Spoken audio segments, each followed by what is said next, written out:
할렐루야, 홍성필 목사입니다. 한 주 동안 잘 지내셨어요? 지난주에도 한 성도님께서 후원을 해주셨습니다. 김유미 성도님께서 후원을 해주셨습니다.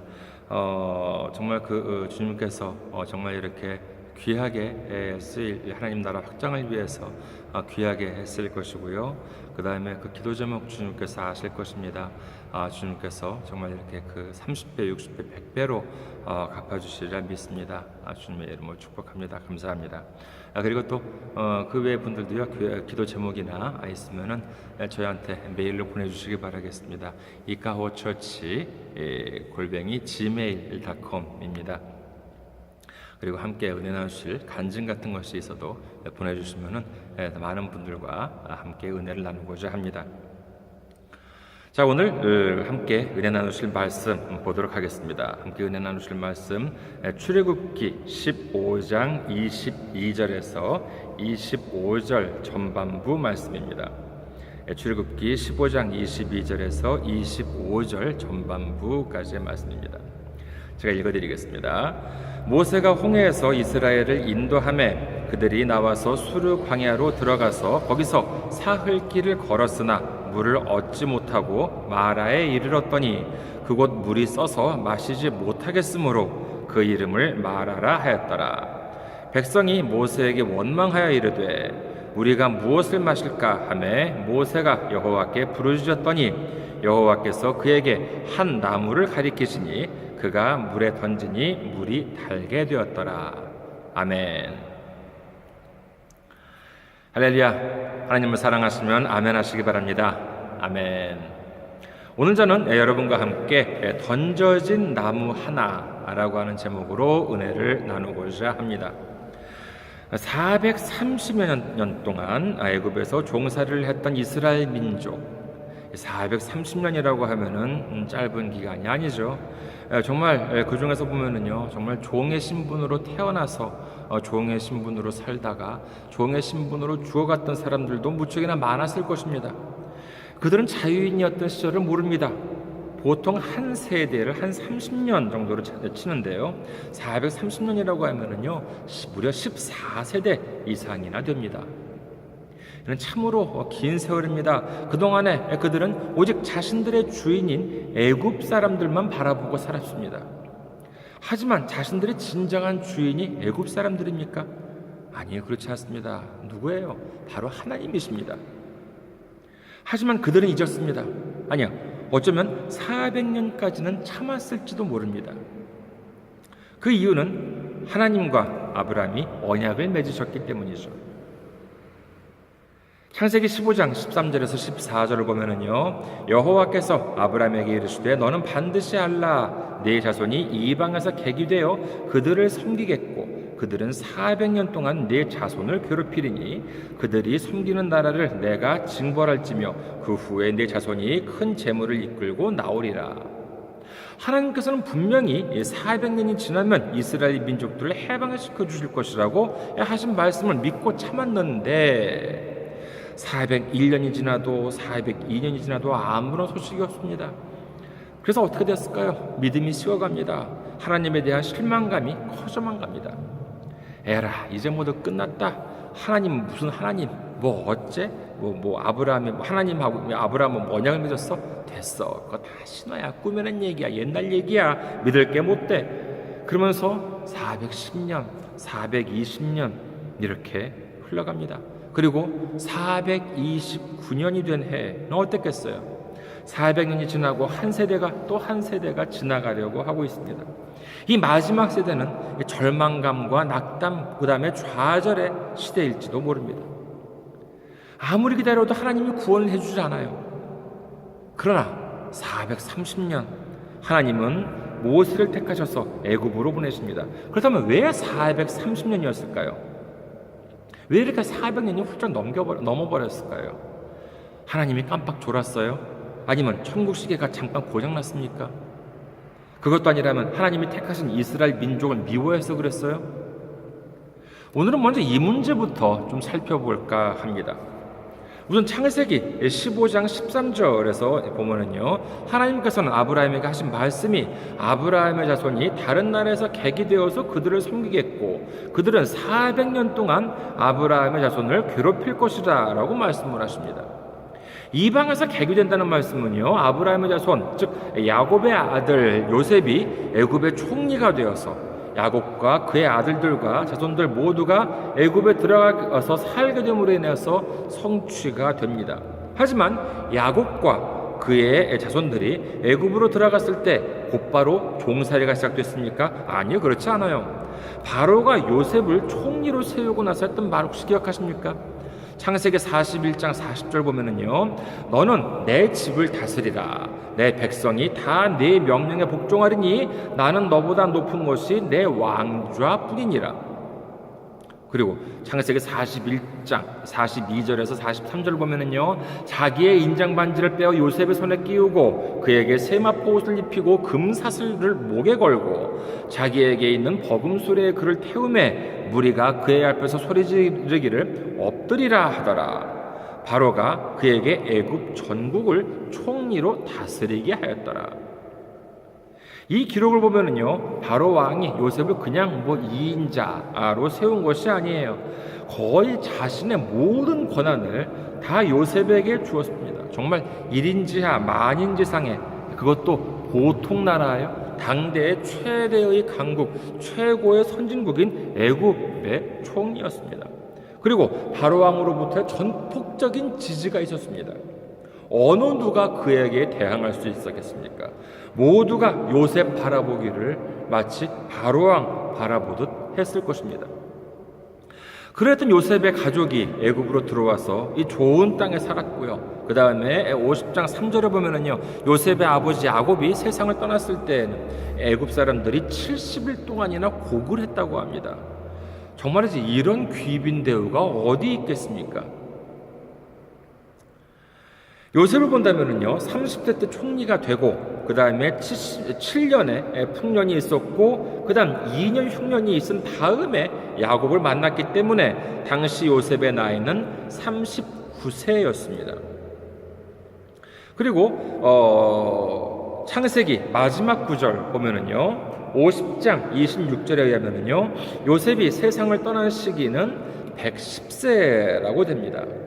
그러니까는요, 39세 때 30세 때 총리가 되고 39세 때 야곱과 야곱의 자손들이 들어와서 살게 되고 110세 때 요셉이 죽게 되는 것이죠. 근데 이 고난이 시작된 것이 몇 년부터인지 정확하게 나와 있지는 않습니다만요, 성경은 다음과 같이 말씀하십니다.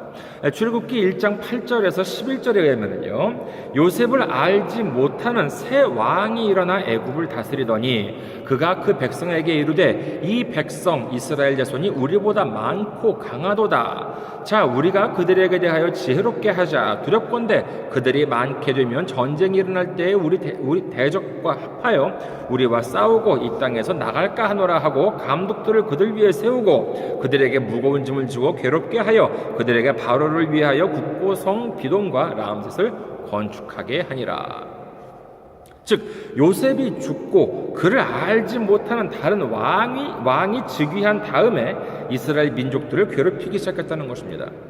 성경에는 이 애굽 왕 바로가 몇 번 등장합니다만 당연히 모두 같은 왕은 아니에요. 여기서 신학적으로 세부적인 분석은 하지 않겠습니다만은 단순하게 한번 살펴보도록 하겠습니다. 앞서 말씀드린 것처럼 요셉이 총리가 된 것은 30세 때, 그 다음에 야곱과 그의 자손들이 애굽에 들어갔을 때의 나이가 요셉이 나이 39세 때, 그리고 요셉이 세상을 떠난 나이가 110세라고 하니 적어도 야곱 자손들이 애굽에서 귀빈 대우를 받으면서 평안하게 살았던 시기는 요셉이 살아있던 시기, 즉 110 빼기 39를 하면 되겠죠. 39세 때 애굽에 야곱 자손들이 들어왔고 110세 때 요셉이 죽었으니까는요. 그래서 110에서 39를 빼면은 71년이 됩니다.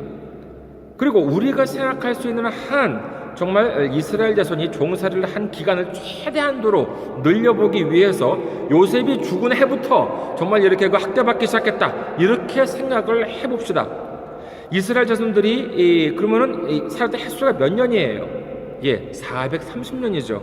그런데 하나님께서는요, 이스라엘 민족들이 애굽에 살았던 횟수를 다 통틀어서 400년이 지나면은 해방을 시켜준다고 이렇게 말씀하셨어요? 아니에요, 그렇지 않습니다. 아까 살펴봤던 창세기 15장 13절, 여호와께서 아브라함에게 이르시되 너는 반드시 알라, 네 자손이 이방에서 계기되어 그들을 섬기겠고 그들은 400년 동안 네 자손을 괴롭히리니. 여기서 그들이 평안하게 살았던 시기가 몇 년이었어요? 아까 살펴봤죠? 71년이었습니다. 그렇다면 아무리 종살이를 했던 시기를 늘려본다 하더라도 그 기간은 몇 년이에요? 430 빼기 71년을 하면은 기껏해야 359년입니다. 그렇다면 하나님 본래 몇 년이라고 말씀하셨어요? 400년이라고 말씀하셨어요. 이 400년은 그들이 애굽에 머무는 총 횟수를 말씀하신 것이 아니라 하나님께서는 분명히 뭐라고 말씀하셨어요? 그들이 아브라함의 자손을 괴롭히는 시기, 이 괴롭히는 시기가 400년이라고 말씀하십니다. 그런데 실제로 괴롭힘을 당한 횟수가 몇 년이었어요? 최대한도로 아무리 늘려봐도 359년이었습니다. 즉 400년을 다 채우지 않으시고 그 다음에 예수님이 정말 하나님이 이 이스라엘 민족들을 해방시켜 준 것이죠. 우리가 잊어서는 안 되는 말씀이 출애굽기 3장 9절에서 10절 부분입니다. 여기서 하나님께서는 모세를 부르시고 이스라엘 민족을 해방시키기 위해서 애굽으로 보내십니다. 그때의 말씀을 보도록 하겠습니다. 출애굽기 3장 9절에서 10절, 이제 가라, 이스라엘 자손의 부르짖음이 내게 달하고 애굽 사람이 그들을 괴롭히는 학대도 내가 보았으니 이제 내가 너를 바로에게 보내어 너에게 내 백성 이스라엘 자손을 애굽에서 인도하여 내게 하리라. 하나님께서는 본래 400년을 채우려고 하셨지만 이스라엘 자손들의 부르짖음을 보시고 그 마음을 돌이키시는 하나님의 사랑을 우리가 볼 수 있습니다. 그러니까 하나님은 그 기한이 넘도록 이스라엘 민족을 괴롭히신 것이 아니라 오히려 이 시기를 하나님의 자비로움으로 감해 주셨다는 것을 알아야 하는 것이죠. 이 사실을 몰랐다면 이스라엘 민족들은 하나님을 원망했을 것이고 하나님을 잊었을 것입니다. 하지만 그들이 아무리 하나님을 잊었다 한다 하더라도 하나님은 그들을 잊지 않으셨습니다. 출애굽기 2장 23절에서 25절 보면은요, 여러 해 이후에 애굽 왕은 죽었고 이스라엘 자손은 고된 노동으로 말미암아 탄식하며 부르짖으니 그 고된 노동으로 말미암아 부르짖는 소리가 하나님께 상달된지라. 하나님이 그들의 고통 소리를 들으시고 하나님이 아브라함과 이삭과 야곱에게 세운 그의 언약을 기억하사 하나님이 이스라엘 자손을 돌보셨고 하나님이 그들을 기억하셨더라. 하나님은 그들을 기억하셨습니다. 그리고 400년보다도 일찍 그들을 불러내 주셨던 것입니다. 하지만 그들은요, 하나님의 그 고마움을 알지 못했습니다. 고마움을 알기는커녕 그들은 그때까지 하나님을 바라보지 않았습니다. 하나님을 바라보고 살지 않았습니다. 오히려 그들을 부리던 애굽 사람들을 보고 살아왔던 것입니다. 그들에게서는 주인인 하나님이 아니라 애굽 사람이었던 것입니다. 하나님은 그럼 그 사실을 좋게 여기셨을까요? 그러실 리가 없죠. 그래서 어떻게 하십니까? 배워야죠. 모르면 배워야 합니다.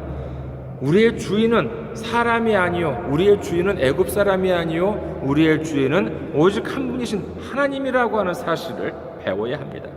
이런 것들을 배우기에 딱 좋은 곳이 어디예요? 그것은 바로 광야입니다. 이 광야는요, 모세와 이스라엘 민족만이 아니라 다윗도 광야를 2번이나 다녀갔습니다. 그리고 예수님도 광야에서 40일을 금식하셨습니다. 광야에서는요, 농사를 지을 수도 없습니다. 목축도 할 수가 없습니다. 사냥감이 될 만한 짐승도 없습니다. 주변을 아무리 돌아보아도 내 힘만으로, 내 능력으로는 아무것도 할 수가 없습니다. 오직 하늘만을 바라볼 수밖에 없는 것, 오직 하나님만을 바라볼 수밖에 없는 것, 오직 하나님만을 의지할 수밖에 없는 것. 그렇기 때문에 진정한 주인은 그동안 그들 섬겼던 애굽 사람들이 아니라 오직 자신들의 주인은 하나님뿐이라고 인정할 수밖에 없는 곳, 그것이 바로 광야인 것입니다. 이제 그들은 광야 초년생입니다. 홍해가 갈라지는 놀라운 기적을 맛보았습니다. 그리고 출애굽기 15장에는 이 기적을 보고 모세와 이스라엘 민족이 여호와를 찬양하는 구절로 시작합니다. 어떻게 보면 이 홍해의 기적이라고 하는 것은 이 광야라고 하는 학교의 입학식이었을지도 모릅니다. 얼마나 화려한 입학식이었습니까? 그 홍해가 갈라지는 그 놀라운 기적을 직접 목도했기 때문에 그렇죠. 그래가지고 15장 1절부터 정말 찬양을 합니다. 모세와 이스라엘 민족들이 찬양을 합니다. 여인들도 춤을 추고 기쁨으로 하나님께 영광을 돌립니다. 그것이 15장 출애굽기 15장 1절부터 21절까지 이어집니다. 그런데 바로 다음 구절인 15장 22절, 홍해를 떠나 3일 동안 물을 얻지 못했다고 합니다. 3일 동안 물을 마시지 못했는지, 아니면 3일 동안을 걷는 동안에 그 동안에 자신들이 가지고 있던 물을 다 마셔버렸는지는 모릅니다만은요. 아무튼 대단히 목이 말라 했던 것은 사실인 것 같습니다. 언제는 물이 너무 많아, 이 홍해라고 하는 물이 너무 많아가지고 정말 이렇게 앞길이 막혀서 탈이었는데, 이제는 물이 없어서 탈입니다. 어떻게 보면 우리의 삶도 이런 것인지도 모르죠. 아무튼 물이 없어 죽을 지경입니다. 근데 그러던 차에 마라라고 하는 곳에 왔더니 물이 있습니다. 그러니 그들이 얼마나 기뻤겠습니까? 너도나도 달려들어가지고요 정말 이렇게 물을 마시려고 했었습니다만은 그 맛이 어땠대요? 오늘 15장 23절에 보면은요, 물이 써서 마시지 못했다고 합니다. 우리 삶 속에서도요, 처음에는 매우 큰 기대와 희망을 품고 어떤 일을 시작합니다. 누구는 상급 학교에 진학을 하고, 누구는 유학을 가기도 하고요, 누구는 사업장에 취직을 하고, 또 누구는 새로운 사업을 시작하기도 하고, 누구는 사랑하는 사람과 만나서 결혼을 하기도 합니다. 사람들은 이 모든 일을 할 때 하나같이 큰 기대와 희망을 품고 시작합니다. 그러나 모두가 다 좋은 일뿐인가요? 자신이 원하는 학교에 들어가거나, 원하는 회사에 들어가거나, 원하는 사업을 시작하거나, 원하는 사람과 결혼하면 그것만으로 모든 삶이 다 장밋빛인가요? 안타깝지만 그렇지 않습니다. 학교에서도 회사에서도 부부 사이에도 쓰디쓴 경우가 적지 않게 있습니다. 요즘 일본에 보면은요, 가끔 뉴스에 나오는 것이 이 회사에서 너무 일을 많이 시켜서 스스로 목숨을 끊었다라고 하는 사건이 종종 등장합니다.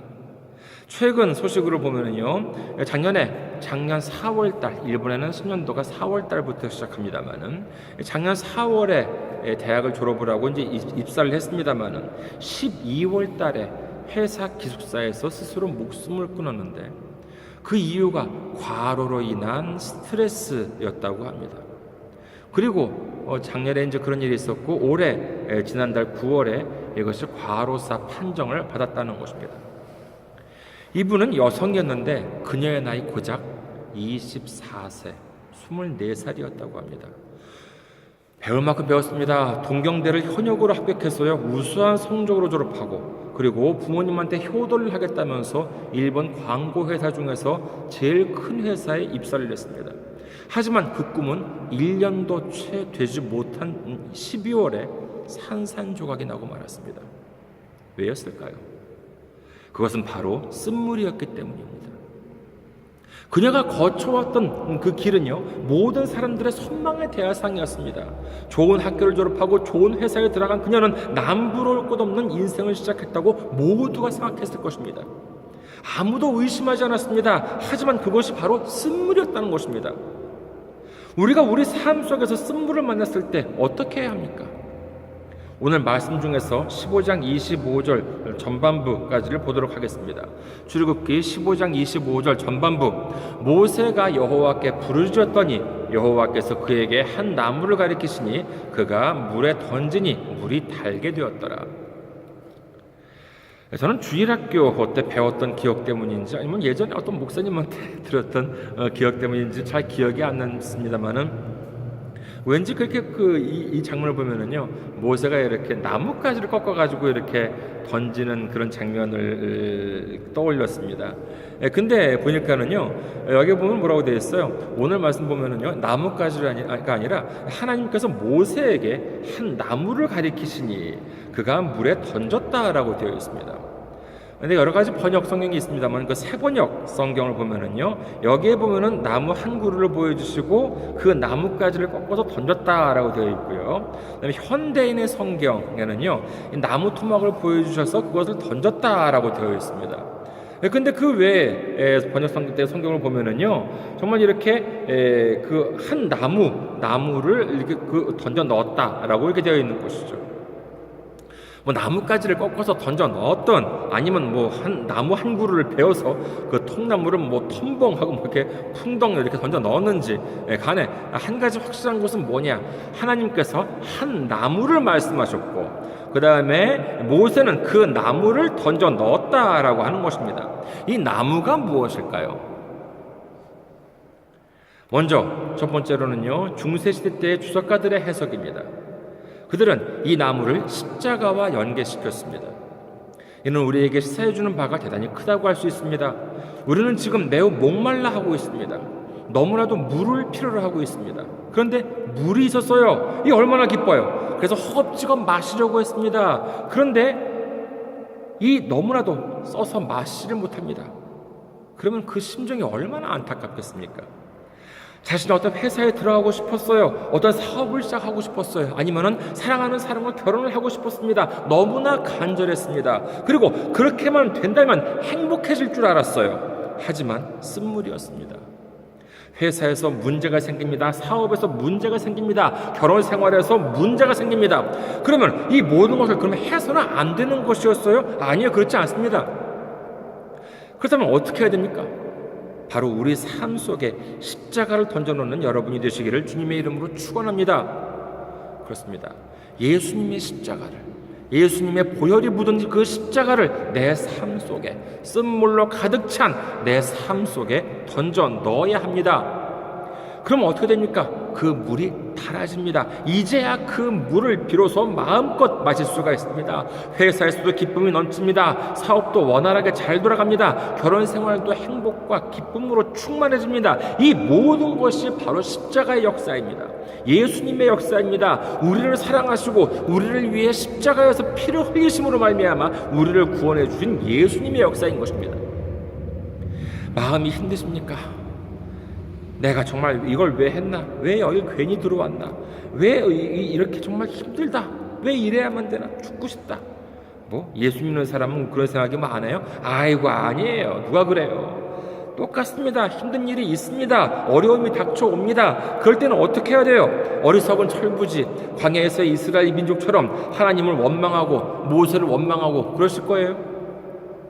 십자가를 바라보시기 바랍니다. 십자가를 의지하시기 바랍니다. 주님이 그 십자가에 달리심으로 인하여 우리에게 말씀하고자 했던 주님의 마음을 생각하시기 바랍니다.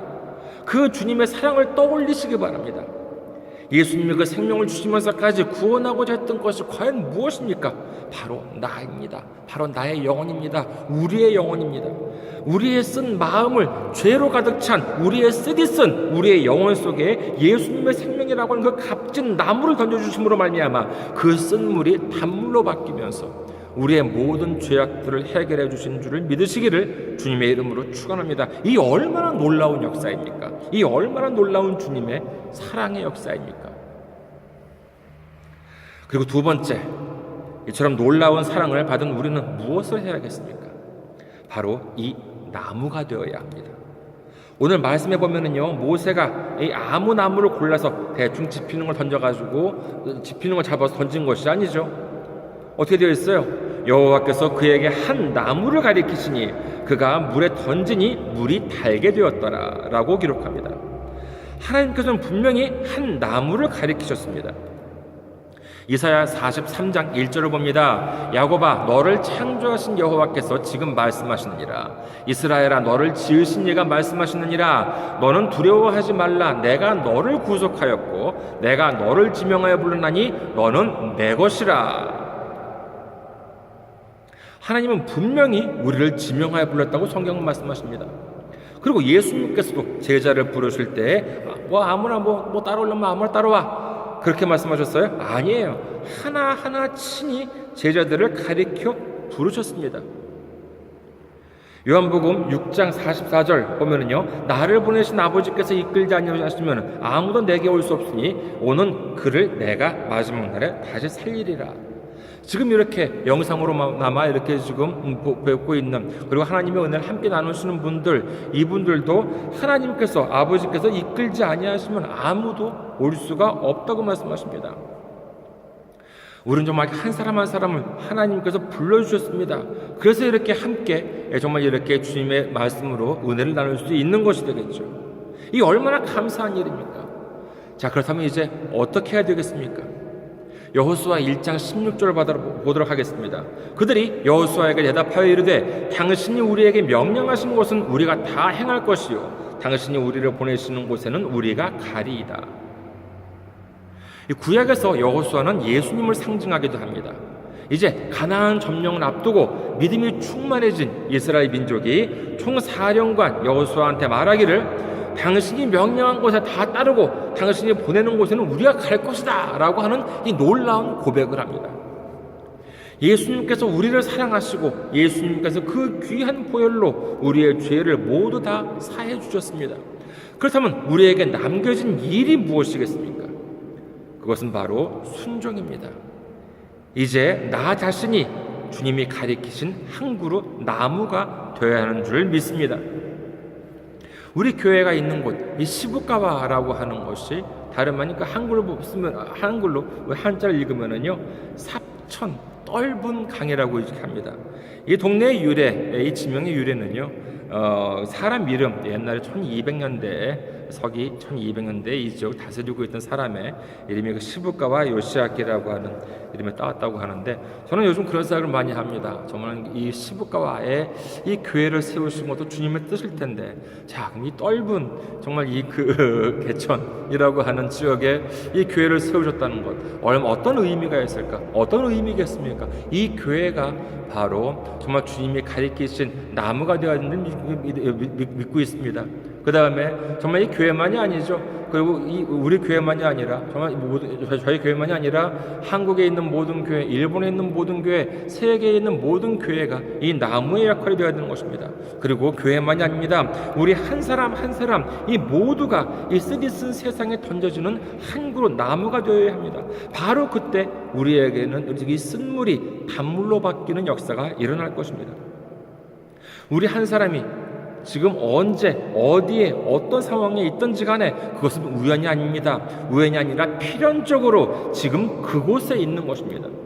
우연이 아닌 그 모든 것이 우연일 수가 없는 것이죠. 그리고 그것을 계획하신 분이 계십니다. 누구십니까? 바로 다름 아닌 우리를 부르신 하나님이십니다. 우리의 죄를 해결하시고 우리를 사용해 주실 예수님께서 우리를 부르셨던 것입니다. 어려움이 닥친다면은요, 우리는 먼저 우리 마음 안에 주님의 십자가를 던져 넣어야 합니다. 그렇게 해서 우리 마음 속의 쓴물을 단물로 바꾸어야 합니다. 그리고 그뿐만이 아닙니다. 우리 스스로가 주님이 지명하신 나무의 사명을 다해야 합니다. 주님의 말씀을 붙잡고 주님께 순종하는 마음으로 이 세상의 쓴물을 단물로 바꾸어야 합니다. 이것이 바로 순종이자 희생이죠. 나무가 나 혼자 살아보겠다고 물에 안 들어가겠다고 발버둥 치고 그러면 어떻게 됩니까? 나무도 죽고 물도 쓴 채로 있을 수밖에 없습니다. 그러나 나무가 물 속에 들어가게 되면은 나무도 살고 쓴물도 단물이 되어서 많은 사람들이 그 물을 먹을 수 있게 되는 것입니다. 말씀을 정리하겠습니다. 예수님은 우리를 사랑하십니다. 그런 주님께서 우리가 쓴물 속에서 허우적대는 것, 이걸 보고 어떤 마음이 드시겠습니까? 내가 내 생명을 내주면서까지 해서 구원한 영혼인데 아직까지도 저렇게 쓴물 속에서 발버둥 치고 허우적대고 있는 모습, 그걸 보시면서 이 예수님의 심정, 예수님의 가슴은 얼마나 찢어지시겠습니까? 이제 우리 안에 예수님의 십자가를 던져 넣으시기 바랍니다. 예수님의 사랑을 품으시기 바랍니다. 그리고 주님의 마음을 품고 세상에서 주님의 말씀을 전하고 주님의 사랑을 전하고 주님의 복음을 전할 때 나 자신이 쓴물에서 단물로 변하고 내 주변이 쓴물에서 단물로 변하고 그리고 이 세상이 쓴물에서 단물로 변화가 일어나는 역사가 이루어질 것입니다. 이와 같은 주님의 일에 주님이 계획하신 이 놀라운 일에 크게 쓰임받게 되는 우리 모두가 되시기를 주님의 이름으로 축원합니다. 감사합니다. 여러분 한 주 동안 승리하시고 다음 주에 건강한 모습으로 뵙겠습니다. 안녕히 계세요.